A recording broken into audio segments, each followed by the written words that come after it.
আল্লাহর বান্দা নবীর উম্মতের দল যখন ওই ব্যক্তিটা আল্লাহ তাআলাকে বলবেন, আল্লাহ এমন একটা ফল দিলা, এই ফলটা তো খাওয়ার পর আমার ভেতরেও ঢোকে না, বাইরেও তো বাইরে হয় না। আল্লাহ তাআলার কাছে যখন পানি চাবেন, আল্লাহ তাআলা এমন পানি দিবেন, ওই পানি খাওয়ার সঙ্গে সঙ্গে মোমের মতন শরীরটা গলে গলে যাবে। এইভাবে আল্লাহ তাআলা জানাইয়া দিলেন, লাহুম কুলুবুল লা ইয়াফকাহুনা বিহা, কিয়ামত পর্যন্ত ওই ব্যক্তির শাস্তি হতেই থাকবে। তার জন্য আমি বলি, আল্লাহর বান্দারা, আল্লাহ তাআলা আমাদেরকে সৃষ্টি করেছেন ইবাদত করার জন্য।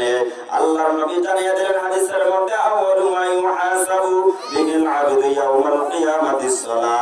ওই কিয়ামতের ময়দান যখন হয়ে যাবে, ওই কিয়ামতের ময়দানে আল্লাহ বলবেন, তুমি দান করছো কি করো নাই? আল্লাহ বলবেন, তুমি হজ করছো কি করে নাই? এগুলো কথা আগে বলবেন না, আগে যে কথাটা বলবেন, তুমি নামাজ পড়ছো কি পড়ো নাই। তার জন্য বলবো, ভাই নিজেও নামাজ পড়েন এবং যে ছেলে সন্তান মেয়েরা আছে তাদেরকে আপনারা